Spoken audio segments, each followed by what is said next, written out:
Hello, welcome to The Patriotic Communist. This is the podcast where I talk about the current events through the lens of my socialist ideology, and where I do my part in undoing the brainwashing against socialism and communist ideologies that the United States is so efficient at. I love this country, and we are in the historical context where we will choose socialism or barbarism. Now, time for current events. This week, I will be talking about COVID-19 and how it's exposing the immoral and unsustainable nature of capitalism. Now, before I get into that, the main subject of current events, I wanted to mention something about the election that I forgot to mention in my last current events segment, which was about the 2020 Democratic presidential primary. And that would be the fact that there is no credibility to these election results. There's strong evidence that they're fraudulent, and you're not going to hear this talked about practically anywhere. I'll give credit to the Jimmy Dore Show, as well as the anti-war movement Code Pink, as well as Max Blumenthal's Gray Zone journalism enterprise, as they have literally been the only places I have seen mention this. So basically, any institution that is made to protect democracy and investigate election fraud would agree that significant disparities between exit polls and the vote count is strong evidence of the result of an election being manipulated. It's a well agreed upon tool for monitoring the integrity of an election. And it seems a whole lot more obvious if every single discrepancy is damaging to Bernie Sanders, the only major candidate that was not taking corporate money. And guys, there have been a ton of huge disparities that have all been negative to the anti-corporate progressive. Interesting, huh?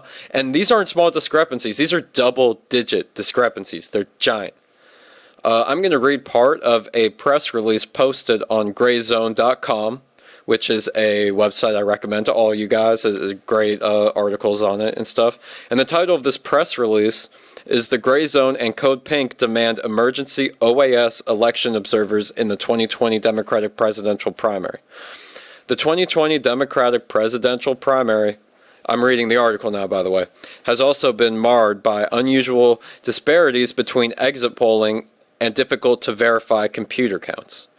For example, computerized vote counts in the South Carolina primary differed substantially from the exit poll, exceeding the margin of error yet again. It was there that Biden's vote count exhibited the largest increase of 8.3% from his exit poll projection. In New Hampshire's primary, meanwhile, computerized vote counts were substantially greater than the exit poll margin of error. Buttigieg's official unverified computer-generated vote totals represented a whopping 12% increase from the exit poll. The press release also mentions that the United States is one of the world's only industrialized countries that relies exclusively on computerized vote counting, which is not transparent and publicly observable. Most democracies verify election results through the use of paper ballots, which are counted by hand and publicly observable. This opaque, chronically malfunctioning, and highly discriminatory system demands outside accountability. And I could not agree more with that. So that is the press release, or some pieces of it. They came out of the grayzone.com, an outlet I would again recommend. And again, I appreciate the important work they're doing fighting for democracy, which no other outlets are apparently doing. This press release came out on the 10th, March 10th of 2020 to be specific. And let me tell y'all, they are not investigating it. Not a single remotely mainstream outlet is reporting on this, and also this troublesome trend of discrepancies that only go one way is not stopping. This is the case in almost every single state that holds a primary. I'm not kidding. The results of this election can't be trusted for a fucking second. And yes, they are also suppressing the vote through closing polling stations in poor neighborhoods and other dirty tricks. But that's just a distraction for the fact that they are literally rigging the actual results of the election. Russia isn't a threat to our election integrity. The intelligence community and political and political corporate establishment is the threat to our democracy. I mean, they are the legit experts at bullshitting democracy, and our own democracy is no exception. Anyways, now time for the main story of this week, and decade for that matter, the COVID-19 virus. As I am sure you are all aware, we're in the midst of a pandemic. The United States has become the epicenter of the virus, and we are seeing the beginning of an economic depression since our economy was a house of cards, and the only way to reduce the spread of such a pandemic is to keep everyone inside and reduce any type of social gatherings and non-essential services, which causes a capitalist economy to take a heavy hit. And what we need is widespread mobilization of medical resources, rapid expansion of hospital space, and a dramatic time-sensitive mobilization of production to achieve this. We also need a nationwide shutdown and economic aid to every single American in order to put the economy effectively on pause and make sure that the supply chains of food, medicine, and medical equipment is reinforced. Needless to say, we have not done any of this. Instead, our hyper-capitalist system has exploited the crisis through the state and the corporations conspiring together in order to take advantage of the devastated market, which is what the $2 trillion stimulus package was. I'm going to talk more about that in a second, but we are going to see a horror show at our hospitals for months. We are going to see millions of people get infected, and hundreds of thousands of people are going to die without a doubt, perhaps even millions. My heart goes out to all the doctors and nurses that are on the front lines of this pandemic. You guys are all the heroes right now. You guys are pretty much fighting a war right now, so you are war heroes for the society. You are protecting us.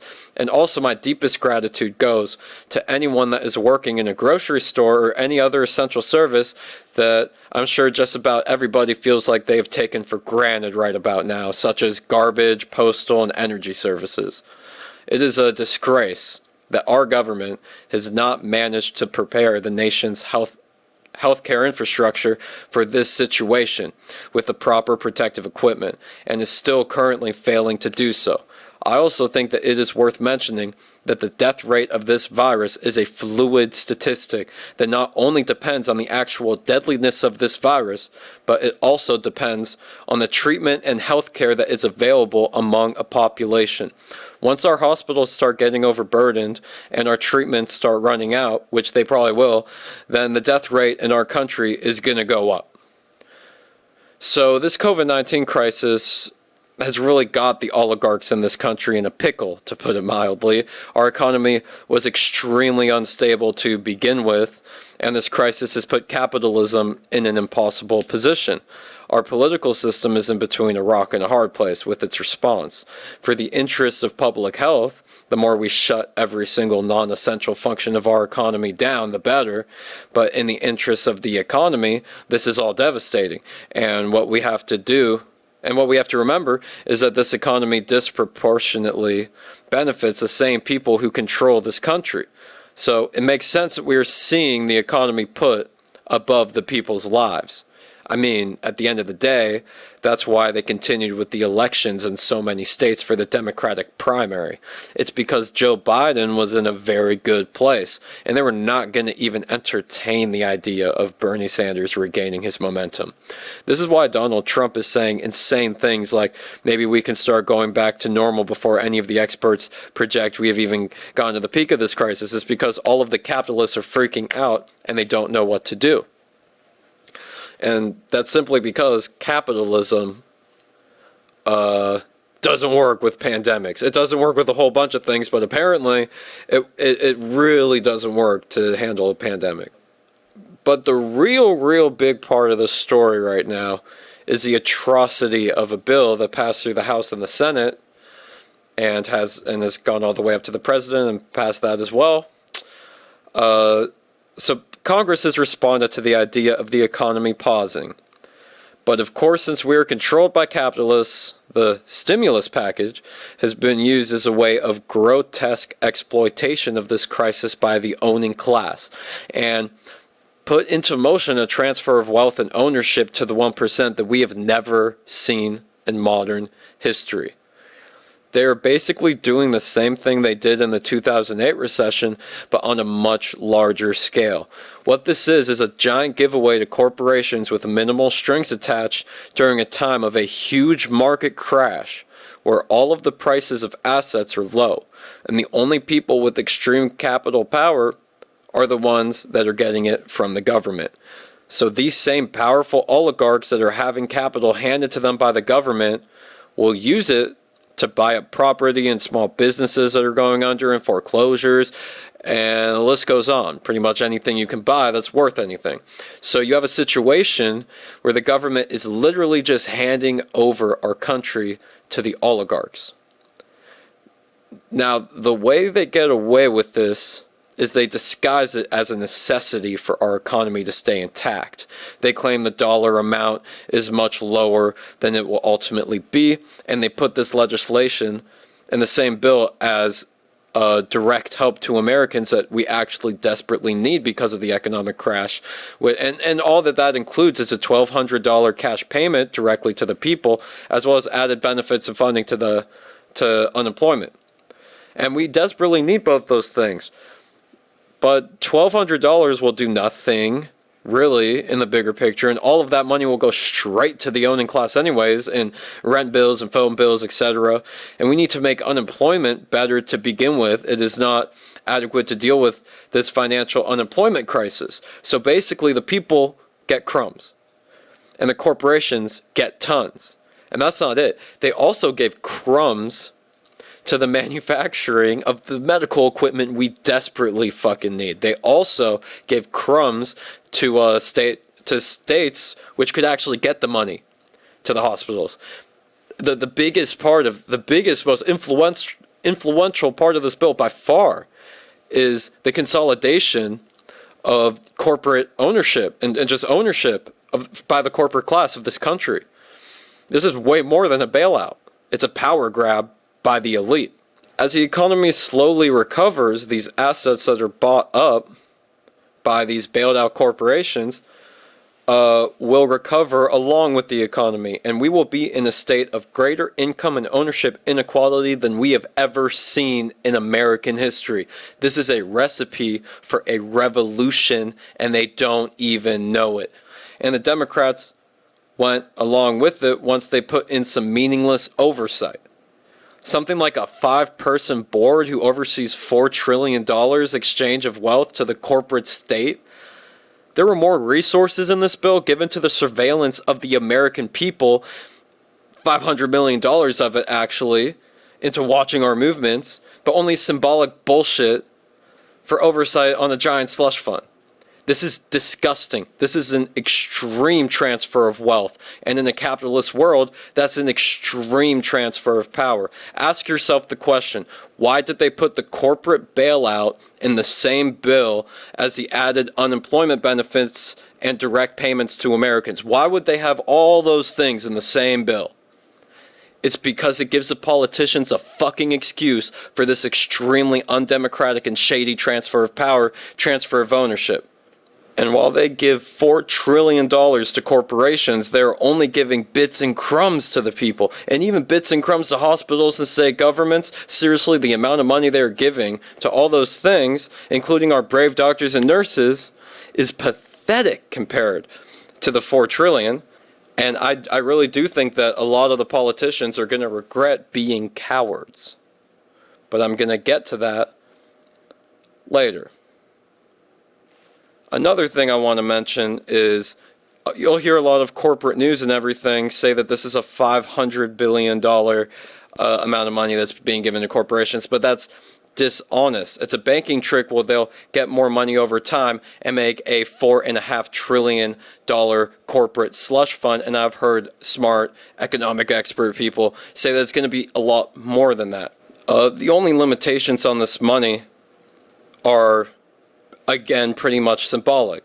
Stock buybacks are banned for like a fucking month. So, after a month, you could just, do as many stock buybacks as you want with this money. So this does nothing to protect workers. It does nothing to stop CEOs from enriching themselves with the money. It does nothing to stop the massive corporate consolidation that we are going to witness happen, which involves the crushing of small businesses and people's economic freedom. This is fucking criminal, and this is essentially a corporate coup, which is why that is in the name of this episode. I mean,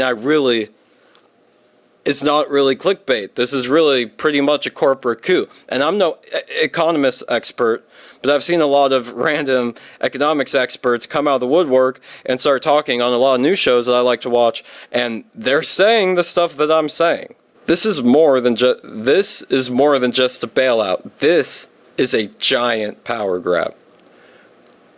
And the real genius behind this whole evil scheme is that we are in the middle of a pandemic. So we all have a huge incentive to not organize and protest. Now, I was actually naive about this when I heard Republicans talk about a UBI program, because originally I thought they had actually realized that they have no choice but to help people in a significant way in order to maintain social and economic stability, but I was wrong. They are going all out. We are diving into a recipe for a fascist state. Like I said at the beginning of this podcast, we are at that moment in history where it's socialism or barbarism. I mean, that has really been our two choices for a while now. It's just becoming more crystal clear every day. We are watching the government conspire with corporations and assisting their consolidation of power at our expense. They're spitting in the average American's face during a pandemic. They are exploiting a crisis boldly. The only socialism they support is corporate socialism. And this is all right out in the open during a time where this country is at its most vulnerable in a very long time. The pitchforks are coming. This will not continue to be ignored. It can't go on forever. And now the part of this current event segment that actually kind of hurts. This passed in the Senate 96-0. The House vote was by voice, so I can't say exactly who voted for it with certainty, but I'm fairly certain that pretty much every single politician that I believed in voted for this bill. Literally everyone other than some random libertarian from Kentucky, I'm pretty sure voted for this. Bernie Sanders gave a dramatic speech about how the Republicans put some ridiculous proposition in the bill, or it was something that they obviously needed to add, but the reality of the matter is that no matter what Bernie Sanders did or said, the end result of this bill would have been exactly the same. What do I mean when I say this? The Republicans put some stupid bullshit into the bill, or took some shit out of the bill, knowing that it would not pass the House in that format. They did this on purpose. It's negotiation tactics. It's like if you're really if you're actually willing to pay $500 for a car, you're not going to say that to begin with. I mean, that's a bad example. It's a really cheap car. But it's a negotiation tactic. So that's what they did, and Bernie Sanders has played into the theater. He was yelling and really firing. Everything he said I agreed with, of course, but he was talking about a part of the bill that had no chance of making it through. It was going to go either way, and people are giving him credit for this. And they did this so that the progressives would feel good, so that we'd feel like we actually got something. Bernie Sanders' fiery speech was all theater.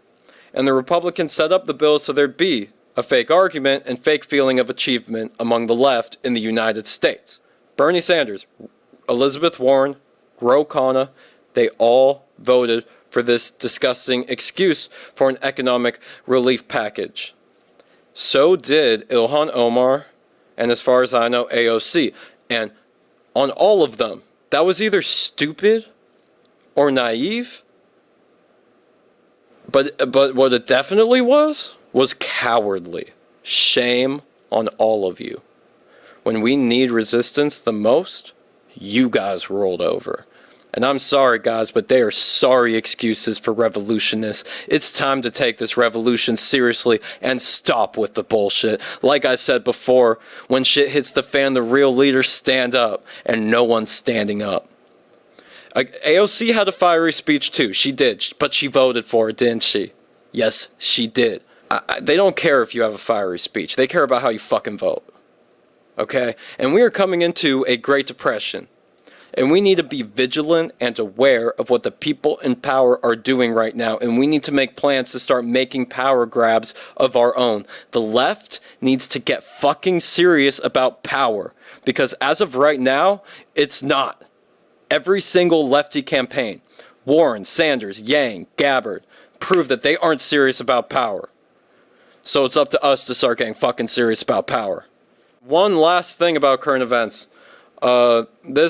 This is something that happened, or that I heard about pretty recently before I started recording this, that the United States has identified Maduro, the president of Venezuela, as a narco-terrorist. And I can't even say that without laughing, because it is bullshit, guys. It's bullshit. It's bullshit. And also the United States of America has added sanctions to Iran. So those two things, that's really revealing of the United States, in my opinion. What this shows is that our empire that is fueled by imperialism is taking advantage of the world when it's weak. It knows Iran is at its weakest, so it puts more sanctions on. We are purposely starving the people of Iran. We are purposely starving the people of Venezuela. And then we call Maduro a narco-terrorist. I don't buy it for a second. I can't prove to you that it's not true. I don't think that burden's on me, though, and I'm willing to bet my left foot that that they haven't shown any evidence either, or any proof, or any actual serious evidence. I almost guarantee that. Anyways, that ends the current events segment. Stay vigilant. We need to start calling for relief of sanctions against Venezuela and Iran. And we need to recognize who the actual leader of Venezuela is. I mean, it's fucking ridiculous that we don't. I mean, it's nothing new. And I'm going to be talking a lot about American imperialism in future episodes and everything. It's actually probably my most passionate subject is America's foreign policy and imperial ways. But anyways, now time for my segment of my socialist beliefs. This is the part of the podcast where I talk about my socialist beliefs, and I generally try to educate about socialist beliefs and promote a socialist revolution in the United States of America, which is what the entire podcast is about. So there are a few little things I want to mention before starting with what I mean when I'm talking about socialism, which is what I'm mostly going to talk about today. But the first things I want to mention is that I'm not an expert about any of this stuff at all. I've never taken a political science class or an economics class. I am going to college just to be a musician. It's literally just like, computer music production stuff. So I'm really just a musician that's talking shit on a podcast. That at the end of the day, that really is all I am. I'm a politics nerd, though. It's an obsession of mine. I spend a lot of time on it, and this podcast is really just giving me a voice more than anything else. It's really the point of it. With all that being said, I'm very confident in my beliefs, but I'm also completely open to changing them based on information that I hear. I'm a realist. I base my beliefs on logic, and this is the reason that I will always be open for new information and evaluation. Now on to the question, what is socialism? This term has extremely evolved and been misused throughout time, and the historical context behind the word has drained a lot of its meaning from society today. Even Bernie Sanders calls himself a democratic socialist, which is not accurate. His platform represents social democracy, which is still a capitalist economic system. So I just wanted to be clear. When I say socialist or democratic socialist even, I'm not talking about AOC or Bernie Sanders.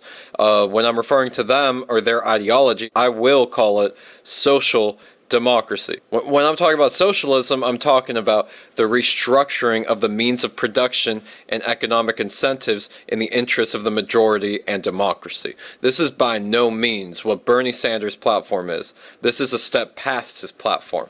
I agree with everything on this platform, I just don't think it's enough. And I see his welfare state vision as a temporary solution to a troubled system that needs to be permanently replaced. There are a lot of factions among the far left, so I'm going to define socialism in a way that I believe would be agreed to by pretty much all of these factions. The main point is that we need to move past capitalism and set up a post-capitalist economic system. Basically, this is the belief that we can do better than capitalism and that we ought to do better due to the violent and unstable nature of capitalism. Now, I'm going to keep speaking in very broad terms, but from what I've gathered, socialism is the bridge between capitalism and communism. And communism is a classless society where people make decisions on their society's future democratically and everyone owns all the means of production equally among a community, where democracy and cooperation are honored above all, and a classless society is achieved, where liberty, prosperity, democracy, and equality of opportunity is guaranteed and prioritized. It's basically the concept of socialism in full swing. And this is why I call myself a socialist instead of a communist, simply because we don't live in a socialist country yet, and capitalism is still very much thriving in the USA, so the next step is socialism. I call this podcast The Patriotic Communist because these concepts of liberty, equality of opportunity are all as patriotic as it gets. The idea that your last name has nothing to do with how far you can get. These are all the things that us Americans truly, deeply believe in, but our system has completely failed at achieving them. But this does not mean that we can't keep fighting for these patriotic ideals, and in my opinion, really what being a patriot is about is wanting the best for your fellow Americans. And I'm from Virginia, from a military family, so I really value being a patriot. And communism is about as American loving as you can get. It's about as patriotic as you can get. The reason people think it's literally the opposite is because of capitalists controlling our country and brainwashing the living hell out of it for 70 years. I think it's important to try to break these stigmas, and that's why that's the name of the show. I mean, The Patriotic Communist. It's not an oxymoron. In fact, right when I made the podcast, someone texted me that I went to school with, that's right-wing, and he told me it was an oxymoron, and I completely disagree, and that was why I named it this, because, you know, people think it is. Now, I also want to mention that capitalism is proven to make the quality of life for people in a society better than it was under previous economic systems, such as feudalism and slavery. It also incentivizes extremely impressive technological advancements and has resulted in a gigantic list of achievements. You can't deny any of this. So I don't deny those things. There are positive things about capitalism, but the cons still outweigh the pros. Throughout history, we have seen examples of governments and societies that have aspects of communism and socialism, some more than others, and some have been total disasters. But I want to be clear, a key aspect of socialism is the idea of freedom and democracy in your community, where you have real control over your own life, where you get to choose what you want to do, and you have a say when it comes to your livelihood and workplace. This was not the Soviet Union. When the Soviet Union fell, it was an achievement for socialism and communism. They were using the language of socialism and communism as propaganda due to the revolutionary roots of their government. But in reality, the workers in the Soviet Union were lacking this freedom just like they are in capitalist systems. China is a good example of a strange hybrid of communism and capitalism. My biggest problems with China are censorship and lack of journalistic freedom and a lack of real freedom for the people in general. And this usually comes with an authoritarian government, which is not a concept that I jive with. What you can't deny, though, is that they have pulled more people out of poverty than any other society ever has. We can't deny that Cuba, a communist country, has fantastic literacy rates, even better than the US, and that they export more doctors than any other country on the planet. We can't deny that Bolivia has pulled their people out of poverty through socialist means, or perhaps social democratic means, and the results have been incredibly positive for the people every time these systems go into place, at least in one way or another. But while you can't deny the authoritarian nature of specific communist and socialist governments that have existed, Cuba included, authoritarian.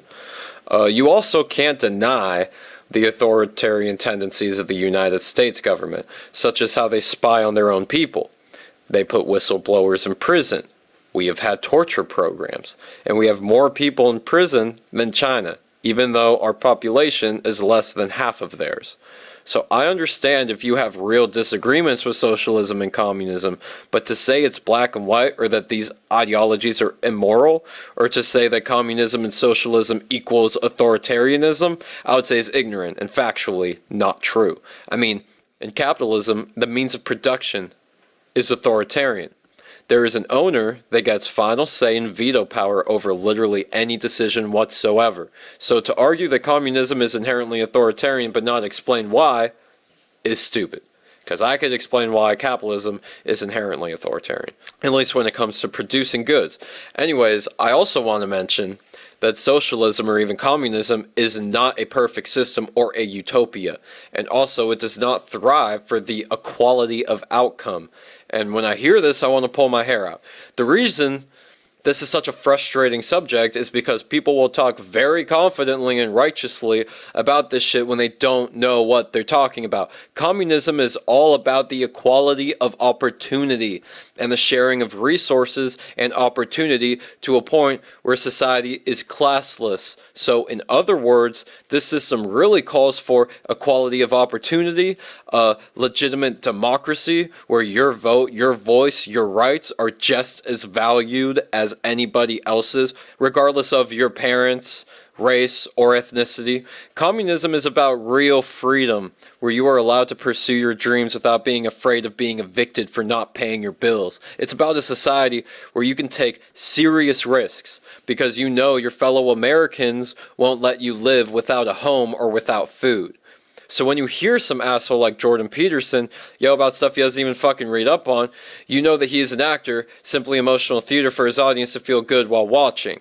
I mean, like, what? I don't even know what he's trying to get at. Some creepy society where all the houses look the same, all the clothes look the same, and everyone is assigned the same clothes. I mean, it's just goofy and pathetic. Now, I'm going to talk about what socialism means to me. So, what I'm saying here is all my opinion, and I'm not speaking for the average socialist. I would say that the key concepts of socialism for me come in a few pieces. One of them would be the idea that politics and economics are intertwined. So I know Karl Marx talked about this part, by the way, a lot. So to pretend to make them ignorant of each other is foolish. These systems are connected deeply, and we need to design an economic system that actually reflects our democratic principles as well as a democratic system that reflects these. And I think that's a key point to my socialist beliefs. I also believe that the means of production is a key to the power in our society, and it belongs to the people. In other words, I believe our economy should be run by worker co-op. So this would require abolishing private business. Another key aspect of socialism for me is that classes in society are a problem that are largely arbitrary and extremely exacerbated because of capitalism. Now, yes, I know some people are smarter than others. Some people are taller. That is irrelevant, though. It does not mean they deserve more power over the direction of all of our lives. I also believe everyone should have a birthright to a decent standard of living, regardless of working or anything else. And I really do think that it's naive and stupid for people to act like if you did that, everyone would lay in bed and watch YouTube all day. No one would do work and nothing would get done. I think that's insane. I mean, there's still ways you could incentivize work to be done, clearly. And while I'm at this point, I do think that this is the key point to where we need large scale discussion to get it completely right. But we do need to make sure the incentives are strong enough for a society to be productive enough to actually be fully functional and productive as well. I believe working should make you so you really strive in a society, not only get by. I also think it is very important to distribute goods to the people that need them before anything else. The incentives of the system should be shaped around sustainability and prosperity for the most people possible. Now, I'm going to explain the details as to why I think a socialist revolution is what we need and why I call myself a socialist rather than a social democrat. The fatal contradiction of capitalism is that for the production and distribution side of the economy to make the most money in relation to workers' costs, the owners cut wages and even go after things like welfare program money, and they do this in order to increase their profit. In doing this, cutting wages and going after welfare program money and going after tax cuts, doing this ultimately makes it so the consumer base for your products and the entire economy have less money and therefore less capacity to buy your goods. So the immediate small picture economic incentive for employers and owners of businesses is to underpay employees. But when it comes to the bigger picture economy, doing the opposite would actually be economically more productive for everybody. And this is a huge, unavoidable contradiction of capitalism. And I just put it in simple terms, but this exacerbation of workers' exploitation comes in so many forms other than paychecks, such as think tanks and political action committees and corporate bailouts. These are simply ways that the powerful keep economic power away from the people. And this is because this system incentivizes taking power away from people rather than sharing power within the community. This is the fundamental flaw of capitalism. This contradiction really is a key reason as to why I am not a social democrat. We have already had social democracy in the United States less than 100 years ago, and the consolidation of power and wealth still found a way to bring us back here, where income inequality has skyrocketed. And this new stimulus package I was talking about is going to give us another big push in that direction. This is the nature of capitalism. Another point of disagreement between socialists like me and social democrats like Bernie Sanders is the concept of redistribution. I believe in abolishing private ownership. And people freak out when I say this, but I'm not talking about your car or TV. People will still have stuff. I'm talking about the land under your feet that belongs to us all, the resources under the ground, the water in the rivers, and the businesses that we all rely on to live. Keep in mind, ownership and possessions are two different things. Having possessions does not cause alienation, but ownership of private property does. Social democrats think we need to keep capitalism, just put much higher taxes and offer more social programs so everyone has a solid social safety net. So basically a welfare state.